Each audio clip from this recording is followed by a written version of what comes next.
সেই নারী সবচেয়ে উত্তম। এক সময় ছিল যখন জাহানারার বয়স মাত্র ২০। রূপে গুণে চরিত্রে সে ছিল অনন্যা।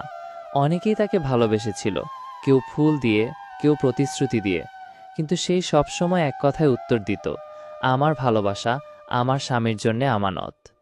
সে জানত এই দুনিয়ার মোহ মিছে, এবং সবচেয়ে সুন্দর সম্পর্ক হলো হালাল সম্পর্ক। সে তার যৌবনের প্রতিটি অনুভব, প্রতিটি দিন এসেছিল যখন আল্লাহ তার জন্য পবিত্র একজন জীবনসঙ্গী নির্ধারণ করেছিলেন।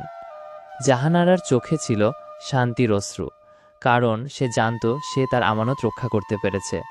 আর আল্লাহর রাসূল সাল্লাল্লাহু আলাইহি ওয়াসাল্লাম বলেছেন, সেই নারী সর্বোত্তম যে তার ভালোবাসা শুধুমাত্র স্বামীর জন্য সংরক্ষণ করে।